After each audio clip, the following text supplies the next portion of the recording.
Sane, sanibonani, sane, sanibonani. When I was growing up, I remember we had this game that I used to play with my brothers, like trying to kind of step on your own shadow. You realize that you can't do that. It's impossible, you know. From what I learned from my grandmother, to her, Isithunzi was something that watches over her. She's a Christian, so her Isithunzi would be Jesus.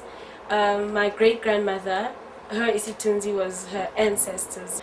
So I think through all of that, like what I've learned is that it's not something you can touch, but it's something that kind of guides you. And with the writing workshop, I think that has kind of also guided our writing.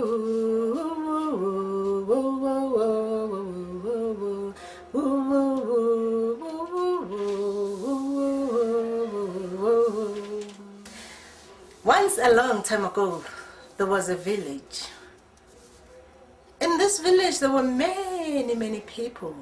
Among those people, there was an old woman. Not only was she old, but she was also the wisest old woman in that village. She was a dignified woman, Isithunzi. Children called her, "Hey, ugogo Isithunzi," a grandmother with dignity.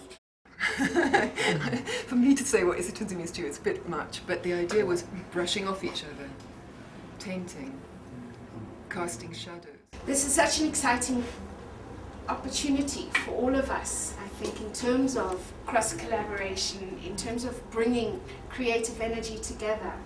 I hope that we can forge very useful ties between the Writing Centre at WITS and the Artist Proof Studio, which for a long while I've admired greatly. I think you produce absolutely beautiful work. Everyone has the potential to learn from everyone, and that to think of ourselves as a large body of writers, any one of whom can work with anyone else effectively around writing. A lot of what we're going to be doing now is looking at how you go from a word to an image. And so now we're asking you something quite difficult to do, but it could be very, very interesting because everybody writes in a different way. If you could try and find some way to represent how you write, just make a visual representation. Then you explain it in words, but first we'll have a go at doing it visually. Well, my writing processes will be from giving birth, So making something which is not physical, which is an energy, making it physical. So you see one thing separating from the like sort of like giving birth, where a child becomes its own thing. Okay, both things are similar. It's because there's part of me in that drawing or a part of me in that writing. So it's a kind of mark that my writing leaves with me and with other people, you know. So you can look at the mark in two ways. You can either look at the white space, maybe it has a big effect on you, but it has a very small effect. But I do think it still has an effect.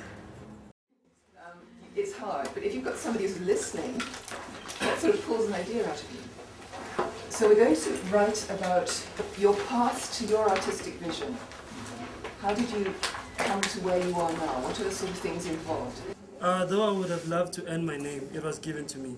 See, it came as a package. It is Sutu, it is chosen for me, and it makes me. And there's nothing I can do about it. At least it aimed to make me belong. Since I received it from my mother, it will always link me to her. For the first time, I could do as I pleased. I could make work that I wanted, and my confidence in this gift was set free. I created a number of sonotypes under the theme identity, and the only standard there was my own. I could raise and lower the bar as I pleased. I was free.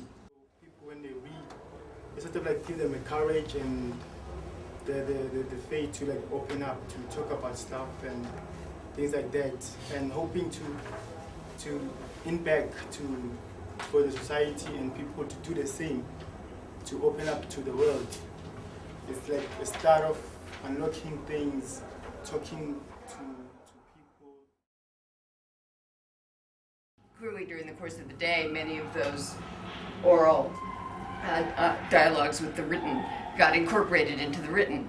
And I think this is a cycle. I think this is a cycle of speaking, writing, flowing into one another. Then you speak out of the writing, and the speaking flows back into the writing. And today, too, especially because people were holding up works and they would say very specific things often about the work, and and then and then do the reading. And I would just encourage you all to keep that flow going, to take what you said and fold it back in, you know, like when you're making batter, you know, you fold in the ingredients.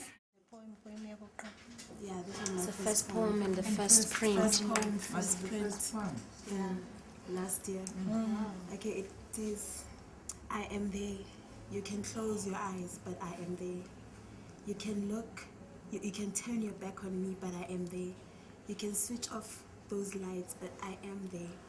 You can look at those cushions, but I'm sitting on them.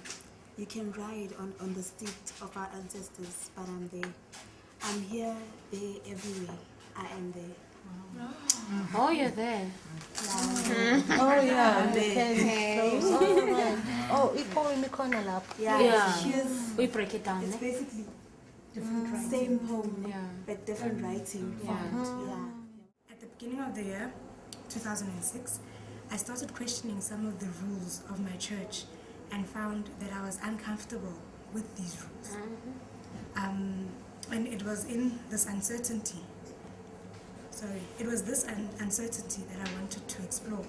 I am African and Christian. I am a fusion of Africa and the West. How could I come to terms with merging the two? Because I sometimes felt I was neglecting my roots, but more comfortable with my religion. Disembodying the bodies of angels, replacing their heads with those of insects or monkeys was my solution. So I knew the media was the soul touching and mind torture. The media of black and white shared a very common feeling with me. Maybe that was the reason we connected so much. The feeling was we were happy with our sadness.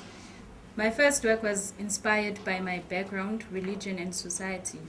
Recognizing the fact that I am a young black woman artist in South Africa who has been influenced by the Western culture. Being caught in between African and Western behavior, which makes me not sure of what is African and what is not. Do I try and join them together? Is there any difference between the two in the society we live in now? Or have we created our own, thinking it is ours, but it is not? I mean, actually, that's very important for everybody to realise that we're not just working towards one product. We're working towards helping you think and you as artists writing. So that's fine, actually. In fact, it's very brave if you start doing something completely differently and take another track and make those statements as individual and as artistic and as striking as your art, because you don't want one to let the other down. It was hard, actually, finding a mark to express. The movement is so emotional because it was so difficult coming up with something that I could actually say it's mine. The minute that I make art, I don't make it just to photocopy what I see. I make it to express whatever that I feel. But I just made it just like that. It's where an emotion is not drafted first, then drawn or made and resembled by a metaphor, but it's where emotion is at. That's what it is.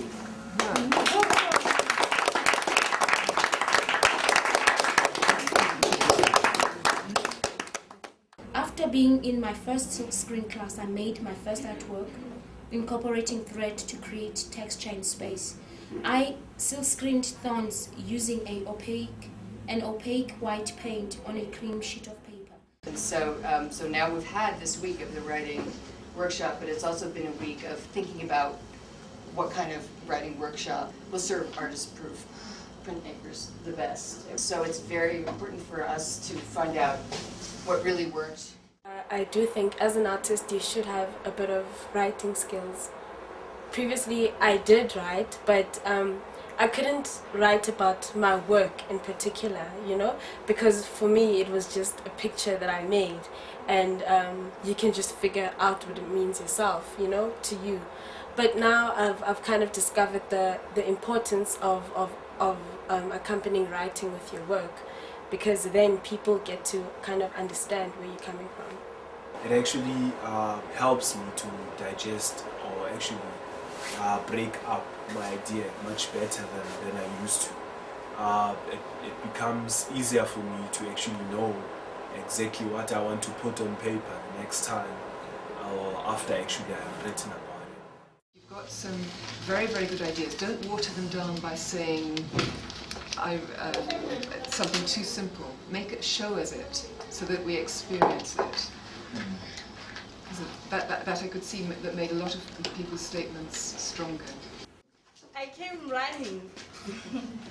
I slept in the middle of the night, but I came running. I never had a dream. Maybe I had, but I don't remember.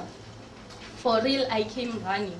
When I opened my eyes in the morning, I took my watch and checked the time.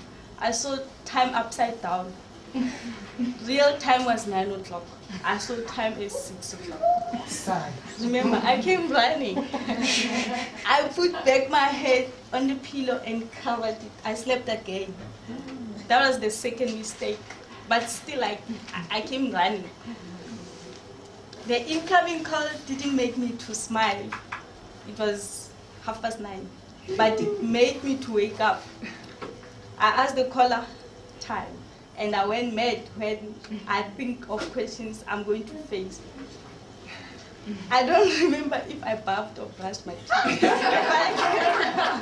I came running. Furthermore, as the viewer is engaged with the images, the use of color and metaphors will enhance the meaning. The metaphors of lowered flags are in effect a sign for a vote of no confidence to the governing party. Flags, when lowered, also communicate the message of death of an important person. But here they will not be a sign of respect, but a mocking to the government of the day. As one sees birds that are symbolic of freedom as they possess the ability to fly, they will carry different meanings.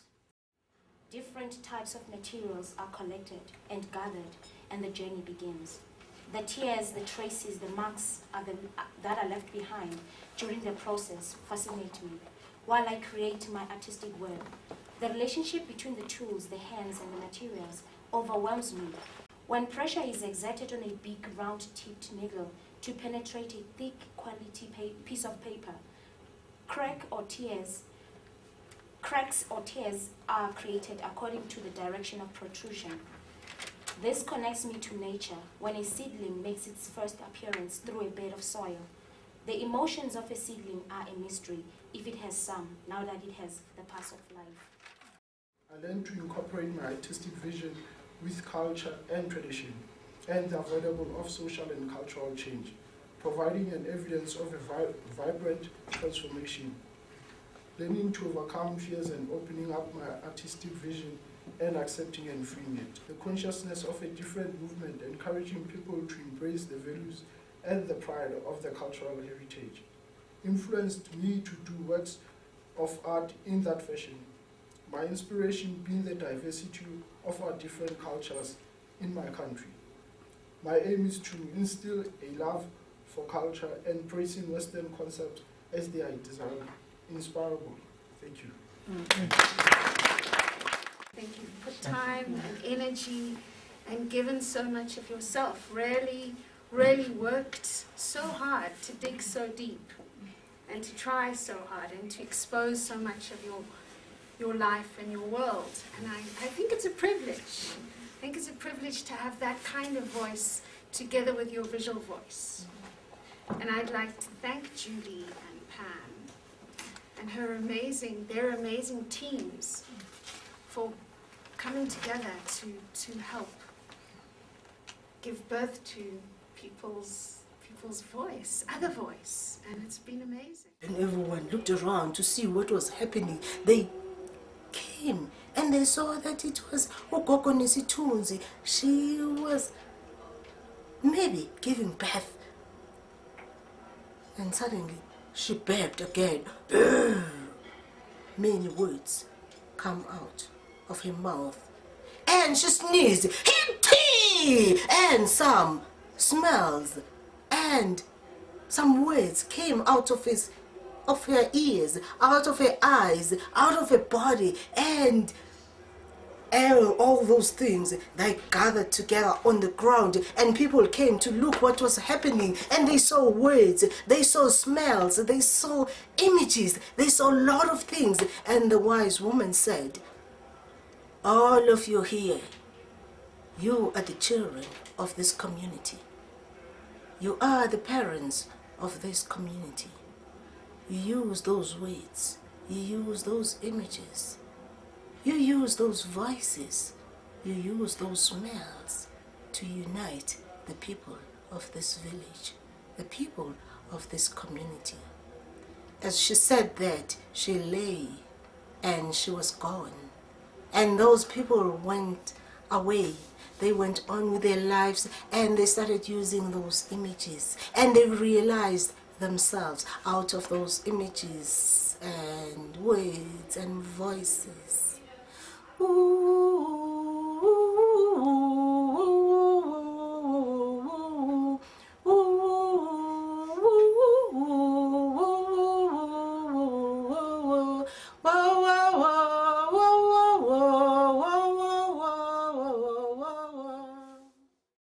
We are all writers, or we've been proved to be writers by the workshop that we received, which has been running from Monday to Friday.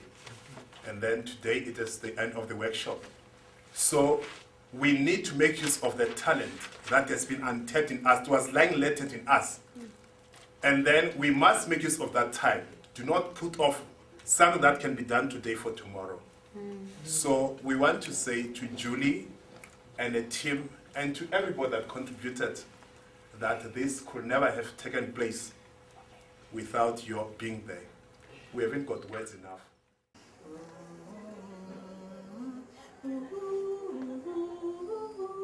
Sani, sani gonani, sani gonani, sani gonani, sani gonani, sani gonani, sani gonani, sani bonani, sani bonani, sani bonani,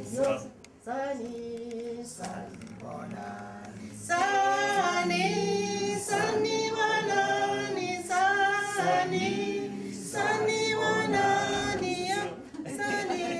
sani bonani, sani bonani, sani bonani, sani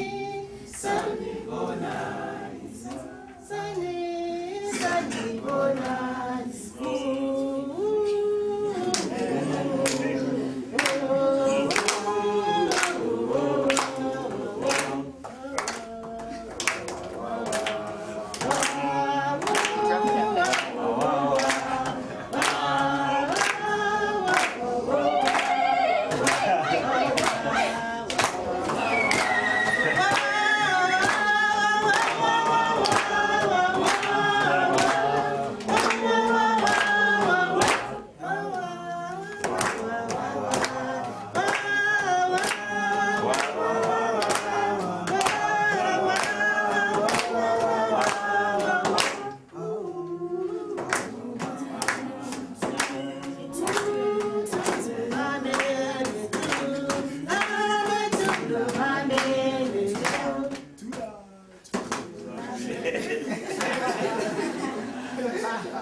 This workshop, Isithunzi, is helping me in so many ways. I've actually discovered that I'm a writer.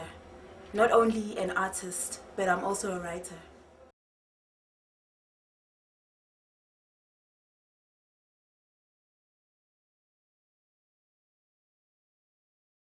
So just keep on writing, just keep on expressing yourself, just keep on being yourself, and hopefully you find your way forward.